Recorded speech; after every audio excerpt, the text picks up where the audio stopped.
हाँ जी, quickly start करते हैं यूनिट नंबर 3। यूनिट नंबर 3 का नेम है अदर एसेंशियल एलिमेंट्स। जो हम लोगों ने सेक्शन 10 में पॉइंट पढ़ा था, यहाँ पर वो सारी चीजें रिपीट होंगी। तो सबसे पहला पॉइंट कहते हैं जो पार्टीज हैं वो कॉम्पिटेंट टू कॉन्ट्रैक्ट होनी चाहिए। इसके बारे में हम सेक्शन नंबर 11 एंड 12 में पढ़ेंगे।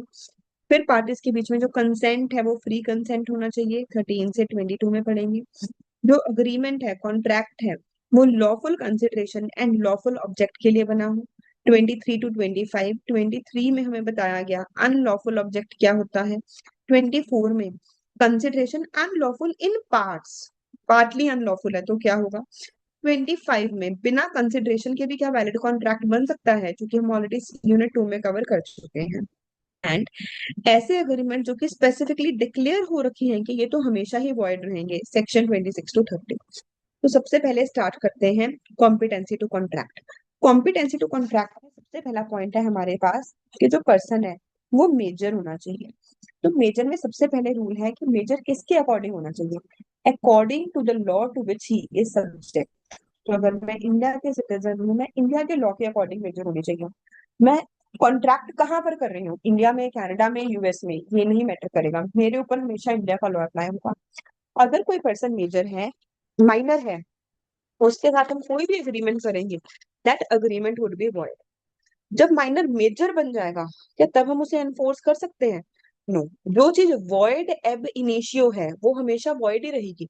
जब माइनर मेजर बन जाएगा तब भी हम उसे एनफोर्स नहीं कर सकते। क्या माइनर मेजर होके उस अग्रीमेंट को रेटिफाई कर सकता है, करेक्ट कर सकता है, वैलिड बना सकता है? नो। जो चीज वॉइड है वो हमेशा वॉइड ही रहेगी। तो agreement entered with minor is void ab initio. The person must be major as per law according to which he is subject, and it remains void even after the person attains majority. It remains void even if the minor ratifies it after attaining majority. Now the question is, अगर minor झूठ बोले क्या तब भी ये void होता है? Answer is yes. Mohiri Bibi versus Dharmodas Ghosh, इस केस में स्पेसिफिकली हाईलाइट किया गया minor can always claim minority. Minor हमेशा माइनॉरिटी को as a legal right claim कर सकता है। Law is made to protect the minor. के बाद इस टॉपिक के कुछ एप्लीकेशंस हैं। क्या माइनर पार्टनर बन सकता है? तो कॉन्ट्रैक्ट एक्ट में माइनर की कोई ड्यूटी नहीं बन सकती, पर पार्टनरशिप एक्ट ने एक एक्सेप्शन दी। कहते हैं अगर बाकी के सारे पार्टनर्स मान जाते हैं तो उस केस में आप माइनर को सिर्फ बेनिफिशियरी पार्टनर, प्रॉफिट में पार्टनर बना सकते हो। क्या जो माइनर है वो किसी कंपनी के शेयर्स के लिए अप्लाई कर सकता है? नो। वो खुद शेयर्स के लिए अप्लाई नहीं कर सकता। कोई गार्डियन भी उसके बिहाफ पे शेयर्स अप्लाई नहीं कर सकता। क्या माइनर को शेयर ट्रांसफर किए जा सकते हैं? Only fully paid up shares, सिर्फ fully paid up shares transfer किए जा सकते हैं। क्या जो माइनर है वो एजेंट बन सकता है? तो एजेंसी के केस में राइट्स एंड ड्यूटीज प्रिंसिपल और थर्ड पार्टी के बनते हैं। तो प्रिंसिपल के राइट्स एंड ड्यूटीज बनने हैं, मतलब कि माइनर प्रिंसिपल नहीं बन सकता, पर क्या वो एजेंट बन सकता है? यस, माइनर एजेंट बन सकता है। या माइनर के साथ जो कॉन्ट्रैक्ट हुआ है उसके पेरेंट्स के अगेंस्ट एनफोर्स किया जा सकता है? नो। जब अग्रीमेंट वॉइड है तो उसे एनफोर्स करने की बात कहाँ से आई? हम उसके पेरेंट्स के अगेंस्ट भी एनफोर्स नहीं कर सकते। बट अगर पेरेंट्स ने साइन किया हुआ है एज श्योरिटी, तो एक कॉन्ट्रैक्ट होता है गारंटी का कॉन्ट्रैक्ट, जिसमें एक पर्सन आपके बिहाफ पे गारंटी देता है कि अगर इसने कॉन्ट्रैक्ट पूरा नहीं किया तो मैं इसकी ड्यूटी को पूरा करूंगा। फॉर एग्जाम्पल, अगर मैंने होम लोन लिया और मेरे फादर ने बोला कि अगर एनी ने ईएमआई पे नहीं की मैं पे करूंगा, तो इस गारंटी के कॉन्ट्रैक्ट में जो पर्सन गारंटी दे रहा है उसे हम बोलते हैं श्योरिटी। तो माइनर के केस में क्या अगर third party, for example parents, किसी की श्योरिटी एक्ट कर रहे हैं, क्या श्योरिटी के अगेंस्ट कॉन्ट्रैक्ट को एनफोर्स किया जा सकता है? यस। क्या माइनर इंसॉल्वेंट हो सकता है? नो। जब उसकी कोई ड्यूटी ही नहीं होती, लाइबिलिटी ही नहीं होती, तो माइनर इंसॉल्वेंट भी नहीं हो सकता। बट इस सब चीजों की दो एक्सेप्शंस हैं। टू केसेस ऐसे हैं जब माइनर की ड्यूटी क्रिएट हो सकती है। पहला केस है टॉर्ट। टॉर्ट का मतलब होता है कोई सिविल रॉन्ग किया। आपने एक एग्जांपल याद रखनी है। अगर कोई बच्चे ने कोई घोड़ा रेंट पे लिया और उसे स्पेसिफिक लिमिट्स बताएगी कि तुम सिर्फ इसी लिमिट्स में इस हॉर्स को राइड कर सकते हो, और वो उस लिमिट्स को क्रॉस करता है, उस सिटी की बाउंड्री को क्रॉस कर सकता है, इट इज अ टॉर्ट। इस केस में हम माइनर की ड्यूटी क्रिएट कर सकते हैं, माइनर को पीनलाइज कर सकते हैं। सेकेंड एक्सेप्शन है इन केस ऑफ नेसेसिटी। अगर माइनर को कोई भी नेसेसिटी सप्लाई की गई है तो उसे हम माइनर के अगेंस्ट ही एनफोर्स करवा सकते हैं, बट उसके एस्टेट में से रिकवर कर सकते हैं। अगर उसके पास कोई अंसेस्ट्रल प्रॉपर्टी है, उस अंसेस्ट्रल प्रॉपर्टी में से हम उसे रिकवर कर सकते हैं। यहाँ पर नेसेसिटी का मतलब इकोनॉमिक्स वाला नेसेसिटी नहीं है। नेसेसिटी का मतलब है as per standard of life of that person. Second point है साउंड माइंड। तो यहाँ पर भी ये बोला गया कि अगर आपने कोई भी कॉन्ट्रैक्ट किया किसी ऐसे पर्सन के साथ जो कि अनसाउंड माइंड का है, that agreement would be void. Sound mind का मतलब क्या है? साउंड माइंड का मतलब है the person should be able to understand the consequences of his decisions. Sound mind हमने कब चेक करना होता है? हमने साउंड माइंड चेक करना होता है at the moment of entering into contract. तो कॉन्ट्रैक्ट करने से पहले साउंड माइंड का था या नहीं था, उसके बाद था या नहीं था, हमें कोई फर्क नहीं। At the moment of entering into contract if someone is able to understand the consequences of his decisions, that means he is of sound mind. Unsound mind किस किस वजह से हो सकता है? It can be due to mental stress, it can be due to mental illness, और it can be due to influence of drugs और alcohol. किसी भी रीजन की वजह से पर्सन अनसाउंड माइंड में हो सकता है। Third, he must not B disqualified by law. उसे लॉ ने डिसक्वालिफाई ना कर रखा हो, जैसे कि जो लोग इंसॉल्वेंट हैं, कन्विक्ट या प्रिजनर्स हैं, जो एलियन एनिमीज हैं, जो अम्बेसडर्स हैं जिनके पास स्पेशल पासपोर्ट होता है, स्पेशल राइट्स होते हैं, अम्बेसडर्स हैं। इन सब के पास एक नॉर्मल कॉन्ट्रैक्ट करने का राइट नहीं है। They are not qualified by law to enter into a contract. Second topic है हमारे पास कि पार्टीज का जो कंसेंट है वो फ्री कंसेंट होना चाहिए। सबसे पहले कंसेंट, कंसेंट वर्ड का मतलब consensus ad idem, same thing in the same manner in the minds of both the parties. Free consent होना चाहिए, मतलब कि जो कंसेंट है वो विशिएट ना हुआ हो। मैंने एक वर्ड यूज करवाया था, कुछ ऐसी चीजें हैं जो कि विशिएट करते हैं फ्री कंसेंट से। तो नेगेटिव डेफिनेशन है, कहते हैं अगर ये सारी चीजें नहीं होंगी तो हम लोग मान लेंगे कि फ्री कंसेंट है। इसमें सबसे पहला पॉइंट आता है हमारे पास कोअर्शन। कोअर्शन के बारे में सारी चीजें बताई गई हैं सेक्शन नंबर 15 में। सेक्शन नंबर 15 में बोला गया अगर आपने ऐसा कोई भी काम कमिट किया है जो कि फोरबिडन बाय लॉ है, या थ्रेटन किया है कि मैं ऐसा कोई काम कमिट करूंगा जो कि फोरबिडन बाय लॉ है, या फिर अगर आपने किसी पर्सन की प्रॉपर्टी को डिटेन किया है, ध्यान से सुनने वर्ड्स, जब मैंने लास्ट टाइम चेक किया था कुछ स्टूडेंट्स ने गलत वर्ड्स यूज किए थे। अगर किसी पर्सन ने किसी प्रॉपर्टी को डिटेन किया है, अनलॉफुली डिटेन किया है, या फिर थ्रेटन किया है कि मैं डिटेन करूंगा तुम्हारी प्रॉपर्टी अनलॉफुली, और जो उसका इंटेंट है वो है थर्ड पार्टी को इंड्यूस करना कि तुम मेरे साथ कॉन्ट्रैक्ट कर लो, तो हम कहेंगे कि यहाँ पर कोअर्शन एक्सरसाइज हुआ है। तो जो सुसाइड है that is also forbidden by law. तो अगर कोई पर्सन थ्रेटन कर रहा है कि मैं सुसाइड करूंगा, दैट इज ऑल्सो कोअर्शन। फिर हमारे पास एक पॉइंट आता है सेक्शन नंबर 16 में, अनड्यू इन्फ्लुएंस क्या होता है। तो अगर एक पर्सन डोमिनेटिंग पोजीशन में है एंड वो उस डोमिनेटिंग पोजीशन को यूज कर रहा है सामने वाले से एक अनफेयर एडवांटेज लेने के लिए, तो हम लोग बोलते हैं कि अनड्यू इन्फ्लुएंस एक्सरसाइज हुआ है। तो सबसे पहले तो पर्सन एक ऐसी पोजीशन में होना चाहिए to dominate the will of another. I am repeating, the person must be in a position to dominate the will of another and he uses that to obtain an unfair advantage. तो हम लोग कहेंगे कि undue influence exercise हुआ है। पता कैसे चलता है कि एक पर्सन ऐसी पोजीशन में है? अगर real and apparent authority relationship ही ऐसा है, fiduciary relationship and mental stress. इसी में एक और पॉइंट हम लोगों ने एंड में ऐड किया था, अनकॉन्शनेबल बार्गेन। सेक्शन नंबर 17 में हमारे पास आता है फ्रॉड। तो फ्रॉड को इंक्लूसिव डेफिनेशन गिवन है। फ्रॉड में बहुत सारी चीजें आ सकती हैं। उन्होंने बोला पहले तो कोई भी चीज जिसे लॉ ने डिक्लेयर कर दिया कि वो फ्रॉड है, उसे हम फ्रॉड मान लेंगे। उसके बाद कोई भी ऐसी चीज जिसमें हमें पता लग रहा है कि पार्टी का जो इंटेंट है वो किसी को धोखा देना है, intent is to deceive the other party, उसे भी हम फ्रॉड मान लेंगे। और उन्होंने हमें 3 एग्जाम्पल्स दी, कहते इन 3 चीजों को हम लोग फ्रॉड मानते हैं। तो अगर किसी पर्सन ने कोई फॉल्स रिप्रेजेंटेशन दी है and he know that he is giving a false representation, in that case he is said to have committed fraud। अगर किसी पर्सन ने एक्टिव कंसीलमेंट ऑफ फैक्ट की है, तो अगर मैंने कोई फैक्ट छुपाया है, कोई बात छुपाई है, तो हम ये देखेंगे कि जो बात आपने छुपाई है वो पैसिव कंसीलमेंट है कि वो एक्टिव कंसीलमेंट है। पैसिव कंसीलमेंट, मैंने कोई बुरी बात बताई नहीं, कहते ये कोई फ्रॉड नहीं है। जब मैं कोई मार्केट में अपनी चीज बेचने जा रही हूँ, मेरी कोई ड्यूटी नहीं बनती अपने गुड्स की कोई नेगेटिव बात बताना। बायर की खुद की ड्यूटी बनती है वो सोच समझ के चले। हम लोग बोलते हैं caveat emptor, let the buyer be aware.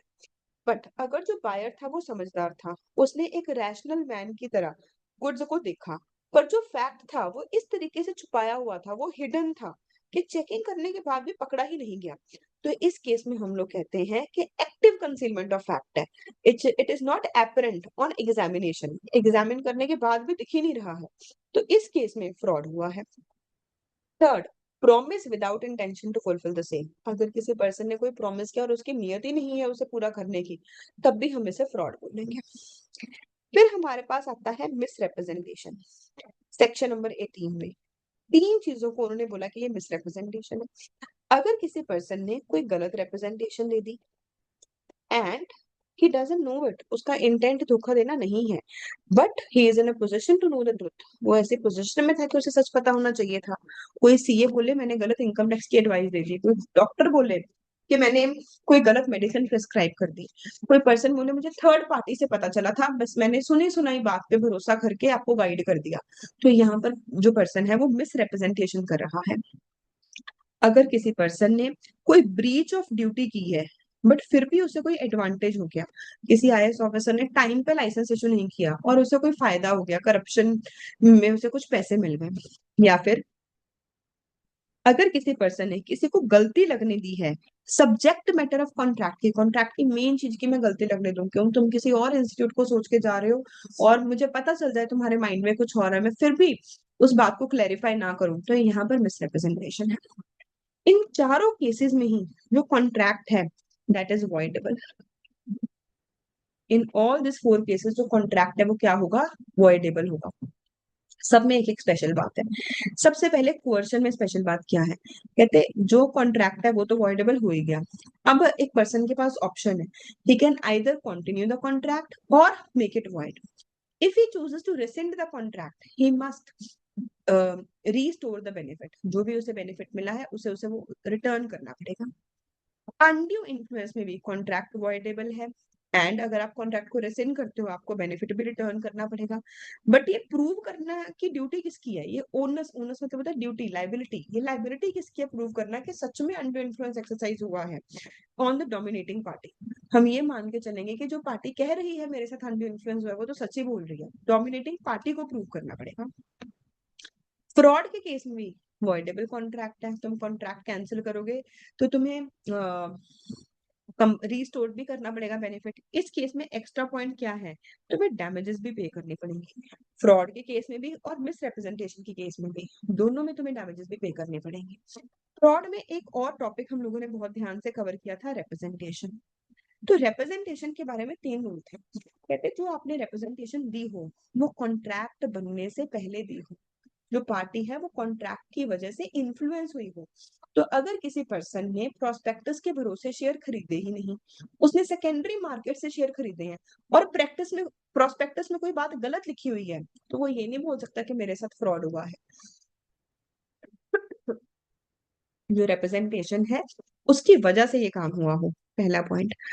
Second point है फ्रॉड के बारे में, ये जो रिप्रेजेंटेशन है उसकी वजह से पार्टी को सच में लॉस इंकर हुआ हो, the party must have suffered the loss.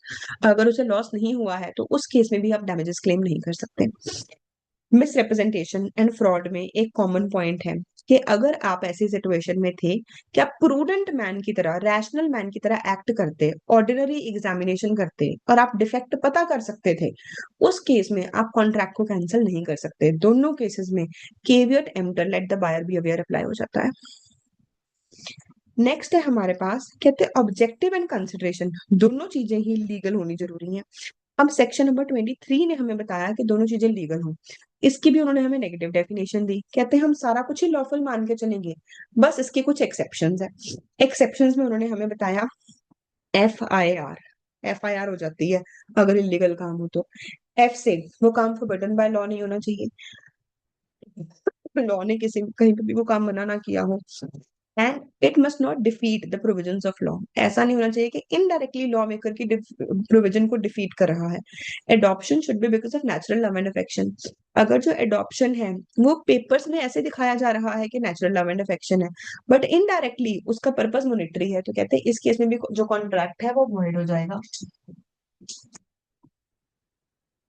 And it must not B fraudulent. उसका काम फ्रॉड प्रमोट करना नहीं होना चाहिए। तो फ्रेंड्स ने प्लान किया कि हम थर्ड पार्टी के साथ फ्रॉड करेंगे और एक पार्टनर सारे पैसे लेके भाग गया, इस केस में भी हम लोग कहेंगे कि फ्रॉड हुआ है, ये ऑब्जेक्टिव अनलॉफुल है एंड दस अग्रीमेंट वॉइड है। आय का मतलब it must not injure property of another. उसका नुकसान किसी थर्ड पार्टी को नहीं होना चाहिए। जैसे कि हम लोगों ने एक पॉइंट पढ़ा कि अगर कोई पर्सन मेरे नोट्स को सेल करता है एंड उसका पर्पस है उससे इनकम अर्न करना, मेरी प्रॉपर्टी जो मेरे कॉपीराइट्स है, मेरे लीगल राइट्स, मेरा एसेट क्रिएट किया गया है उसे मिस यूज करना, तो इस केस में ऑब्जेक्टिव अनलॉफुल हो जाएगा। इमोरल, इमोरल का कोई डेफिनेशन नहीं है। इमोरल का मतलब बस ये है जो चीज सोसाइटी की वैल्यूज के अगेंस्ट है। तो अगर किसी पर्सन ने अपना ऑफिस रेंट पे दिया और बोला कि मैं डबल रेंट चार्ज करूंगा एंड तुम्हें अलाउ करूंगा कि तुम यहाँ पर ड्रग्स की प्रोडक्शन का काम कर सकते हो, तो this is immoral, this agreement would be void. Last में है पी से, it must not be opposed to public policy. Public policy के अगेंस्ट नहीं होना चाहिए। अब पब्लिक पॉलिसी होती क्या है? पब्लिक पॉलिसी का मतलब है जो चीजें लॉ एंड ऑर्डर मेंटेन करने के लिए जरूरी है। कोई भी चीज ऐसी नहीं होनी चाहिए जो कि लॉ एंड ऑर्डर के ही अगेंस्ट जा रही है, जिससे सोसाइटी, हमारी इकोनॉमी का, हमारे सिस्टम को मेंटेन करने में प्रॉब्लम आ रही है। अब इसके कुछ एग्जांपल्स गिवन है कि कौन कौन सी चीजें अपोज टू पब्लिक पॉलिसी है। तो सबसे पहले हमने एग्जांपल पढ़ी मैरिज ब्रोकरेज अग्रीमेंट। अगर कोई भी काम, मैरिज का कॉन्ट्रैक्ट जो है, it should B because of love and affection. अगर कोई पर्सन किसी को बोल रहा है मैं तुम्हारी थर्ड पार्टी से शादी करवा दूंगा और उसके लिए मैं तुमसे इतनी कमीशन चार्ज करूंगा, तो ये जो मैरिज ब्रोकरेज अग्रीमेंट है ये वैलिड कॉन्ट्रैक्ट नहीं है। बट मैरिज ब्यूरो को मैरिज ब्रोकरेज के साथ कंफ्यूज नहीं करना है। जो मैरिज ब्यूरो होते हैं या शादी.com वेबसाइट्स हैं, ये तुम्हें ये नहीं प्रॉमिस कर रही मैं तुम्हारी इस पर्सन से शादी करा दूंगी। ये तुम्हें सिर्फ एक प्लेटफॉर्म दे रही है कि यहाँ पे तुम अपनी प्रोफाइल बना सकते हो। सिमिलरली अगर कोई मोनोपोली क्रिएट की जा रही है, तो मोनोपोली क्रिएट करने के लिए जो भी अग्रीमेंट होंगे वो सारे वॉइड अब इनिशियो होंगे। It is oppose to public policy. वो हमारी इकोनॉमी के बेनिफिट के लिए सही, इकोनॉमी के लिए, कंज्यूमर्स के लिए वो चीज सही नहीं है। अगर कोई भी पर्सन ट्रेडिंग विद एनिमी कर रहा है, एनिमी मतलब जिस कंट्री के साथ हमारी वॉर चल रही है, ऐसे सारे agreements oppose to public policy है। अगर ट्रैफिकिंग हो रही है पब्लिक ऑफिसेज की या पब्लिक प्रॉपर्टी की, पब्लिक टाइटल्स की, पब्लिक टाइटल्स जैसे कि भारत रत्न, तो इस केस में भी agreements are opposed to public policy. अगर कोई पर्सन अपना कोई इंटरेस्ट क्रिएट कर रहा है अगेंस्ट ऑब्लिगेशन, अपनी ड्यूटी के अगेंस्ट ही कोई इंटरेस्ट क्रिएट कर रहा है, मैंने मेरी आईसीआई के साथ मैंने प्रॉमिस कर रखा है कि मैं आपको क्वेश्चन पेपर ड्राफ्ट करके दूंगी, और मैं किसी स्टूडेंट को प्रॉमिस करूं कि मैं तुम्हें लॉ पढ़ाऊंगी, तो यहाँ पे जो मेरा राइट क्रिएट हुआ स्टूडेंट से फीस चार्ज करना, वो मेरी ऑब्लिगेशन, मेरी ड्यूटी के अगेंस्ट जा रहा है, दैट इज वॉइड, ये पब्लिक पॉलिसी के अगेंस्ट है। लास्ट में तीन कॉमन पॉइंट्स अलग अलग तरीके से बताए जाते हैं। पहला पॉइंट है कोई भी ऐसा काम करना जो कि इंटरफेयर करता है in the course of justice. Justice smooth तरीके से चलना चाहिए। तो अगर कोई फेक विटनेस ला रहा है, फेक डॉक्यूमेंट्स आ रहे हैं, ये फेक एविडेंसेस आ रहे हैं, ये सब कुछ जस्टिस में इंटरफेयर कर रहा है। स्टाइफलिंग प्रोसिक्यूशन, प्रोसिक्यूशन मतलब कि जो प्रोसेस है, प्रोसीडिंग्स चल रही हैं, उसमें भी इंटरफेरेंस नहीं होना चाहिए। तो जो कोर्ट में केसेस चलते हैं ये दो तरह के होते हैं, एक होते हैं कंपाउंडेबल, एक है नॉन कंपाउंडेबल। कंपाउंडेबल केसेस ऐसे हैं जिसमें आपको आउट ऑफ कोर्ट सेटल करना अलाउड होता है। कोर्ट कहते हैं तुम आपस में सेटल कर लो, हमें कोई प्रॉब्लम नहीं है।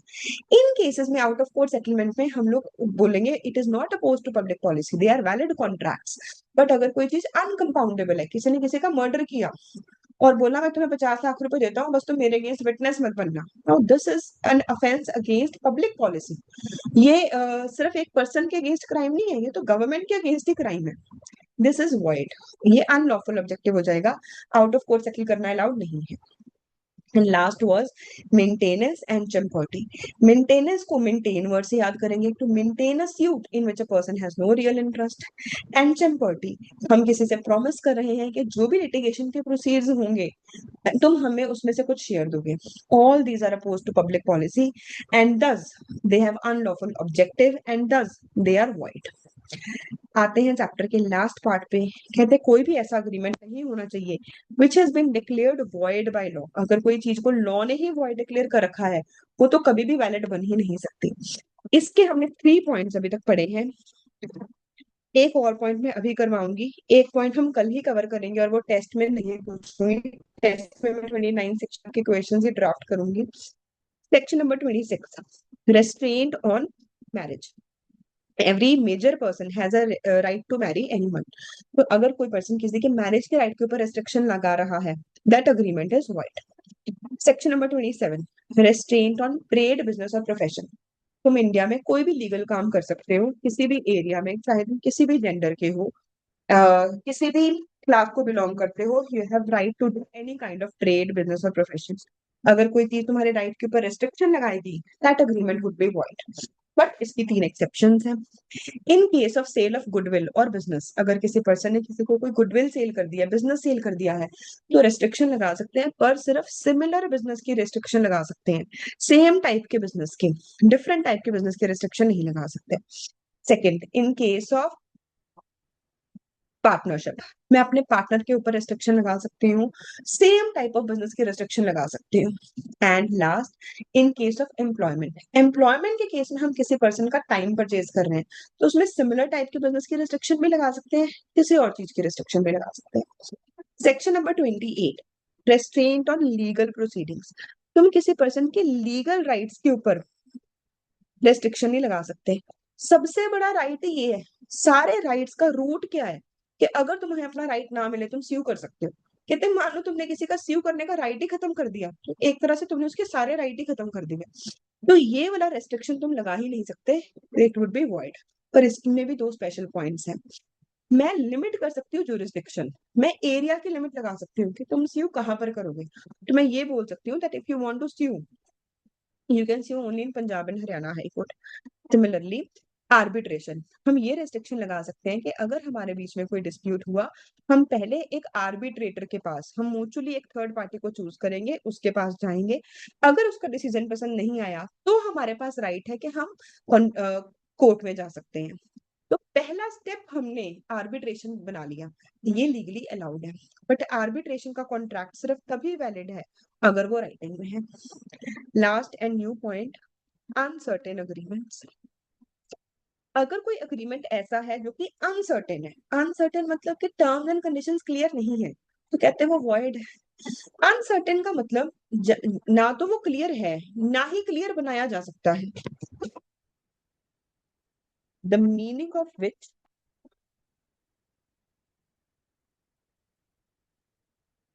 Is neither certain nor capable of being made certain. तो अगर एक्स ने वाई को बोला कि मेरे घर पे 100 kg ऑयल भेज दो, ये कोई वैलिड कॉन्ट्रैक्ट नहीं बना। प्राइस क्या होगा, डिस्कस ही नहीं हुआ। उसका घर कहाँ पर है, डिस्कस ही नहीं हुआ। कौन सा ऑयल भेजना है, मस्टर्ड ऑयल, कोकोनट ऑयल, कौन सा ऑयल भेजना है, कुछ पता ही नहीं चल रहा, मीनिंग क्लियर ही नहीं है। कहते हैं ये अग्रीमेंट वॉइड है, अनसर्टेन अग्रीमेंट्स वैलिड बन ही नहीं सकते। तो तुम्हें लगेगा मैम ये नई बात थोड़ी है, ये तो हमने कंसेंसस एट आइटम में ही पढ़ रखा है। एक्चुअली ये सेम वही पॉइंट है, it is not new. And कहते पर वो चीज ना तो मीनिंग क्लियर हो, ना ही क्लियर बनाई जा सकती हो। तो मान लो मेरा बिजनेस ही कोकोनट ऑयल में डील करने का है, मैं हमेशा मिस्टर एक्स से कोकोनट ऑयल मंगवाती हूँ और उसे मेरे शोरूम का एड्रेस पता है, प्राइस पता है कि जो भी मार्केट रेट होगा उसमें वो मुझे 10% डिस्काउंट देगा, फिक्स हो रखा है हमारे बीच में। इस केस में क्या अगर मैंने एक्स को कॉल करके बोला 100 kg ऑयल भेज दो, क्या ये वैलिड कॉन्ट्रैक्ट होगा? यस, क्योंकि मीनिंग सर्टेन बनाया जा सकता है, ऐसे सर्कमस्टांसेस हैं, this is a valid contract. Let's have a quick reading of the book. सबसे पहले कैपेसिटी टू कॉन्ट्रैक्ट। कहते पर्सन जो है मेजर हो, साउंड माइंड का हो। मेजर, इंडिया के रूल्स के अकॉर्डिंग मेजर हो। इंडिया में रूल है 18 ईयर्स की एज, तो अगर एक दिन का भी डिफरेंस है तो हम बोलेंगे कि वो पर्सन माइनर है, वो अग्रीमेंट नहीं करता। अगर माइनर के साथ कोई भी एग्रीमेंट करोगे वो वॉइड होगा, Mohini Bibi versus Dharmdas Ghosh. Minor major बनने के बाद भी कोई एग्रीमेंट नहीं कर सकता, उसे रेटिफाई नहीं कर सकता, वो अभी भी वॉइड ही रहेगा। बट जो माइनर है वो उसकी ड्यूटी नहीं क्रिएट हो सकती। क्या उसका कोई राइट क्रिएट हो सकता है? यस, वो बेनिफिशियरी तो बन सकता है, उसका राइट क्रिएट हो सकता है। अगर माइनर झूठ भी बोले तब भी वो बेनिफिट ले सकता है। He can always plead minority. तो अगर किसी ने फॉल्सली इंड्यूस किया फिर भी उसकी ड्यूटी नहीं बन सकती। एक्सेप्शन है, अगर कोई पर्सन माइनर को नेसेसिटीज देगा तो नेसेसिटीज के केस में हम उसकी एस्टेट में से रिकवर कर सकते हैं। कहाँ से रिकवर कर सकते हैं? हम उसकी एस्टेट में से। एंड नेसेसिटी का मतलब जो कि उसे उसके लाइफ को सपोर्ट करने के लिए जरूरी था as per his standard of life. Guardian. तो अगर कॉन्ट्रैक्ट माइनर ने किया है, क्या गार्डियन के अगेंस्ट एनफोर्सेबल है? नो। पर अगर गार्डियन ने किया है तो क्या अब गार्डियन के अगेंस्ट एनफोर्स किया जा सकता है? क्या गार्डियन एक वैलिड श्योरिटी बन सकता है? यस, गार्डियन एक वैलिड श्योरिटी बन सकता है। Specific performance. स्पेसिफिक परफॉर्मेंस होता है, मैंने आपको प्रॉपर्टी की एक एग्जांपल दी थी कि आप किसी पर, या फिर लॉ की एग्जांपल दी थी, मान लो मैं बीच में सिलेबस छोड़ दूंगा। तो एक केस तो है कि आप मुझे बोलो मैम डैमेजेस पे करो, एक केस है बोलो नहीं मैम डैमेजेस से काम नहीं चलेगा, जो ओरिजिनल प्रॉमिस है उस ओरिजिनल प्रॉमिस को ही पूरा करो। इसे हम लोग बोलते हैं स्पेसिफिक परफॉर्मेंस। तो क्या हम कभी माइनर को बोल सकते हैं स्पेसिफिक परफॉर्मेंस के लिए? Answer is no. माइनर की ड्यूटी बन ही नहीं सकती, उसे स्पेसिफिक परफॉर्मेंस के लिए बोल ही नहीं सकते। ध्यान से आगे देखेंगे, फ्रॉड में स्पेसिफिक परफॉर्मेंस अलाउड है।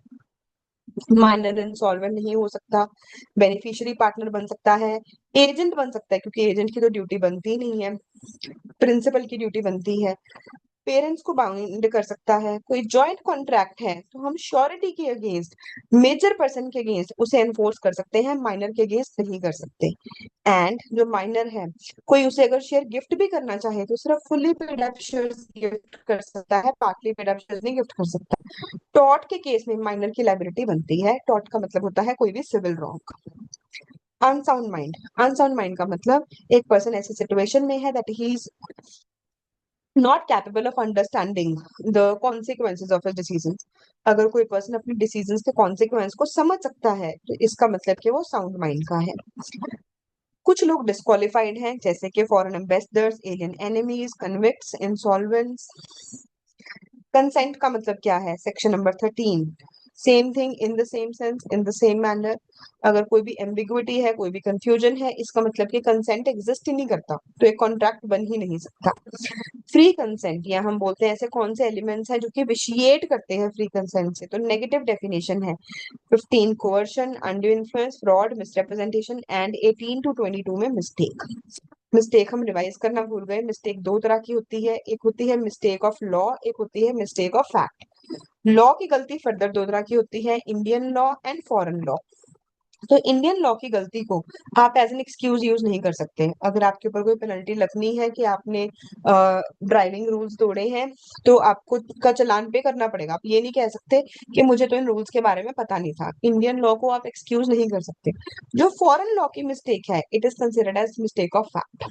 जो मिस्टेक ऑफ फैक्ट है ये फर्दर दो तरह की होती है, यूनिलेटरल, बाइलेटरल। सारे केसेस में ही जो कॉन्ट्रैक्ट है दैट इज वॉइड। तो 15 to 18 में होता है वॉइडेबल, मिस्टेक के केस में होता है वॉइड।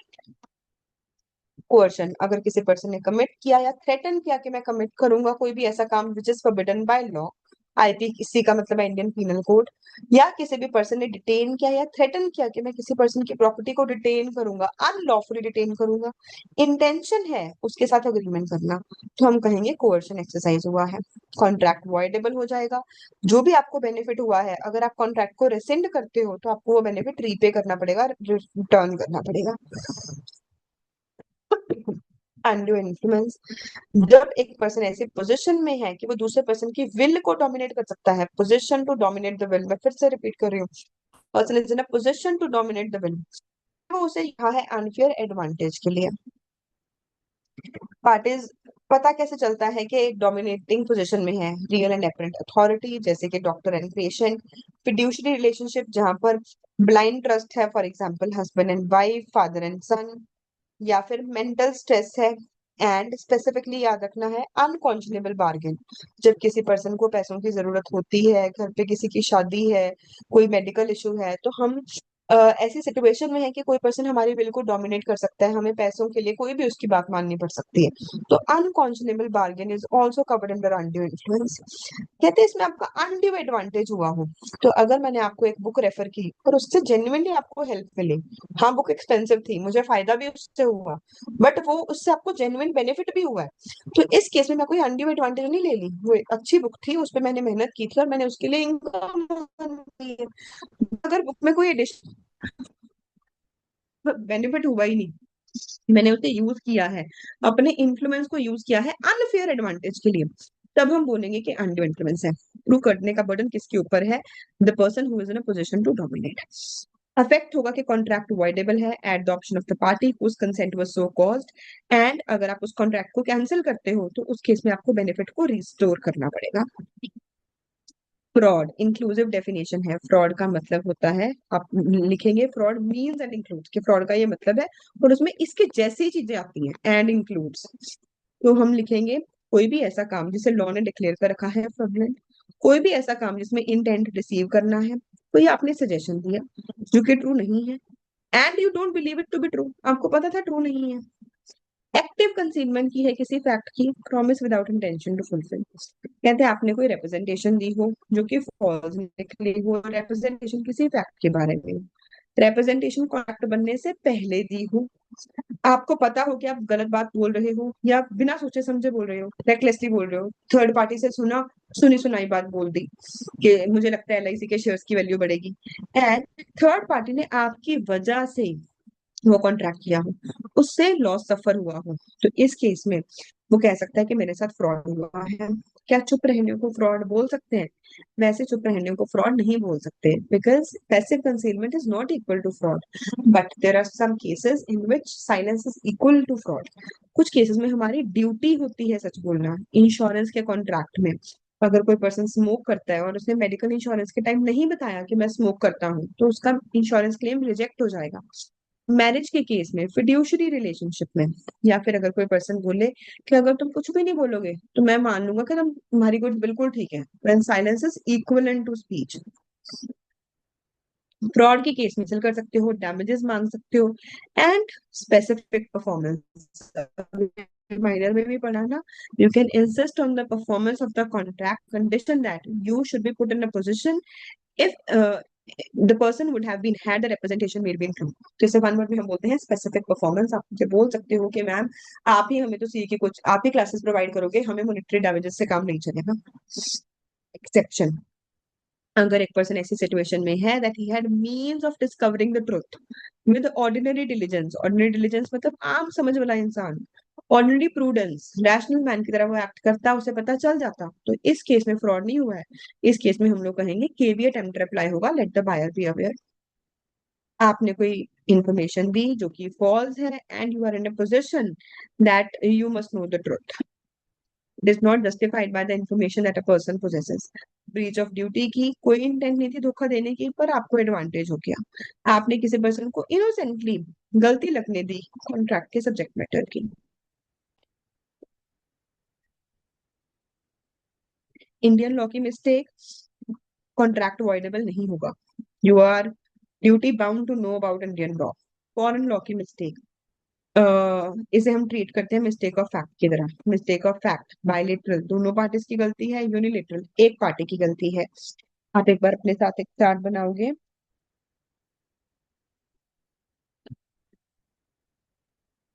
शायद हमने पहले भी बनाया हुआ है बट उसमें एक पॉइंट मिसिंग है। Mistake is of two types, mistake of law, mistake of fact, mistake of Indian law, mistake of foreign law. Mistake of foreign law को हम ट्रीट करते हैं मिस्टेक ऑफ फैक्ट की तरह। मिस्टेक ऑफ फैक्ट हो सकती है बाइलेटरल और यूनिलेटरल। उन्होंने आगे हमें ये बताया बाइलेटरल भी किस किस टाइप की हो सकती है। सब्जेक्ट मैटर की गलती लगना, पॉसिबिलिटी ऑफ परफॉर्मेंस की गलती लगना। तो बाइलेटरल मिस्टेक इस टाइप की हो सकती है, सब्जेक्ट मैटर की गलती लगना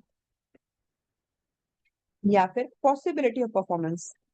लेट से मैंने किसी के साथ कॉन्ट्रैक्ट किया पेट्रोल परचेज करने के लिए, मुझे पता ही नहीं ईरान में वॉर चल रही है, मैं न्यूज ही नहीं पढ़ती, जो बेच रहा है वो भी न्यूज ही नहीं पढ़ता, उसे भी पता ही नहीं है, पॉसिबिलिटी ऑफ परफॉर्मेंस के बारे में ही दोनों पार्टीज को गलती लग गई, बायलेटरल मिस्टेक है। सब्जेक्ट मैटर की गलती लग जाना। एक होता है यूनिलेटरल। यूनिलेटरल मिस्टेक किस चीज के बारे में हो सकती है? आइडेंटिटी के बारे में या किसी डॉक्यूमेंट के रिटन करेक्टर के बारे में? पर्सन की आइडेंटिटी के बारे में। आप किसी और एनी के साथ कॉन्टैक्ट करना चाहते थे और आपने गलती से मेरे साथ कर लिया, मुझे तो कोई गलती नहीं लग रही, तुम्हारी तरफ से यूनिलेटरल मिस्टेक है। या फिर डॉक्यूमेंट में के करेक्टर के बारे में, किसी डॉक्यूमेंट में कोई बात लिखी हुई थी, आपने उसका मीनिंग कुछ और निकाल लिया, गलत मीनिंग निकाल लिया। तो यूनिलेटरल मिस्टेक पर्सन की गलती, डॉक्यूमेंट की गलती। बायलेटरल दोनों पार्टीज को गलती लग गई, सब्जेक्ट मैटर की या पॉसिबिलिटी ऑफ परफॉर्मेंस की। ऑब्जेक्टिव और कंसिडरेशन लीगल होना चाहिए। कोई भी काम जो कि फोरबिडन बाय लॉ है, कोई ऐसा काम है कि अगर हम अलाउ कर देंगे डिफीट करेगा प्रोविजंस ऑफ लॉ को, fraudulent है, किसी और पर्सन को नुकसान पहुंचाता है, ये इम्पोर्टेंट एग्जाम्पल है। कोई भी काम जो कि नेचर में इमोरल है या पब्लिक पॉलिसी के अगेंस्ट है। पब्लिक पॉलिसी के अगेंस्ट क्या क्या चीजें हैं, ये सिर्फ उसकी कुछ एग्जांपल्स हैं, ये फिक्स लिस्ट नहीं है। एनिमी के साथ ट्रेड करना, प्रोसिक्यूशन में इंटरफेयर करना, कहते हैं मजाक नहीं बनाना है जस्टिस का, जस्टिस की परचेज सेल नहीं होनी चाहिए, तो ट्रेडिंग ऑफ फेलनी अलाउड नहीं है। कहते हैं कॉम्प्रोमाइज किसी पब्लिक ऑफेंस का, कॉम्प्रोमाइज कर लिया पार्टीज ने और वो ऑफेंस ऐसा था कि पार्टी के साथ गलती नहीं हुई है, गवर्नमेंट के साथ ही फ्रॉड हुआ है। फॉर एग्जाम्पल, किसी ने किसी का मर्डर किया और उसने बोला 50 लाख रुपए दे दो मैं केस नहीं करूंगा, तो मर्डर एक पब्लिक ऑफेंस है। Now this is illegal. But अगर कंपाउंडिंग अलाउड है, उस केस में आप आउट ऑफ कोर्ट सेटलमेंट कर सकते हो। मेंटेनेंस का मतलब है maintain a suit in which a person has no real interest. Champerty का मतलब है to assist someone in litigation in exchange of a promise to hand over a portion of the proceeds of the action.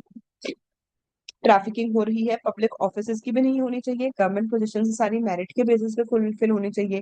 Title जो government की तरफ से awards मिलते हैं, भारत रत्न, पद्म भूषण, ये सारे भी आपको मेरिट के बेसिस पे मिलने चाहिए। कोई भी ऐसा अग्रीमेंट जिससे मोनोपोली क्रिएट हो, मैरिज ब्रोकरेज हो, जस्टिस में इंटरफेयर करे, all of these are void. कोई आपका इंटरेस्ट क्रिएट हो रहा है against obligation, that is also void. अगर कंसिडरेशन अनलॉफुल है पार्ट्स में, तो अगर अनलॉफुल है पार्ट्स में, तो जो वैलिड पार्ट है उसे एनफोर्स करवाया जा सकता है, जो इनवैलिड पार्ट है उसे एनफोर्स नहीं करवाया जा सकता।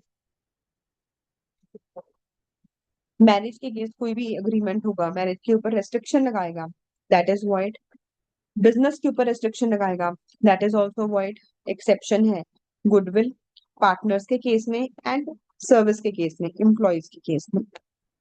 लीगल प्रोसीडिंग्स के ऊपर सबसे बड़ा राइट ही ये है। कॉन्ट्रैक्ट का मतलब ही क्या है? ऐसा अग्रीमेंट जो कि एनफोर्सेबल बाय लॉ है, तो इसके ऊपर हम कोई भी रेस्ट्रिक्शन नहीं लगा सकते। आर्बिट्रेशन अगर राइटिंग में है तो ये वैलिड होगा। फोर्थ पॉइंट पूरा नेम आना चाहिए यहाँ पर, अनसर्टेन अग्रीमेंट।